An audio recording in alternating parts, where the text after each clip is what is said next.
No i teraz też tak jeżdżę na autobanie A4. No i tu jadę w kierunku Opula. Mam 45 do Opula, 120 do Breslau, czyli Wrocławia. I tam ta górecka tako Einberg, to się nazywa Annaberg, tak jest. No tak, no chcę tu wam pokazać. To jest dosyć ciekawe też, jak się właśnie, jak to się ma. No, jedzie ukraińskie auto, MOP wysoka, no to tam jest 5 km można, no i też można pojechać do roboty do Niemiec, a to nie chcemy, nie będziemy reklamy to robić.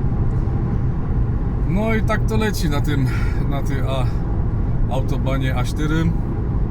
No i najważniejsze właśnie, co chcę pokazać, to ta górecka, czyli Annaberg, znany, święte miejsce Ślązoków, centrum katolicyzmu śląskiego. Piekary i Annaberg to są te takie dwa one. Jeszcze chwilę tym autem pojadam. Tu też mamy wieś wysoka właśnie.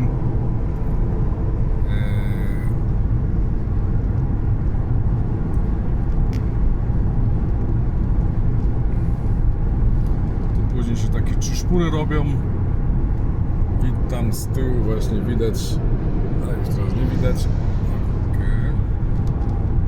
Ale w każdym razie jest też dom pielgrzyma. No i są te różne pilgerfahrty, nie? Jak pielgrzymi przyłażą, pilger.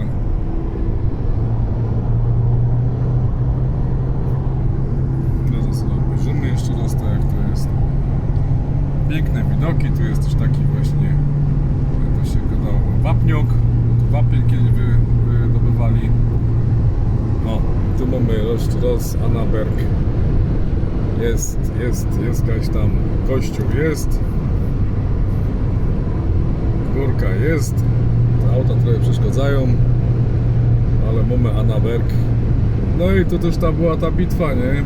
Co to tak Grenzschutz z tymi powstańcami się tu brali. No ale jakoś to było. No pozdrawiam, cześć, tschüss.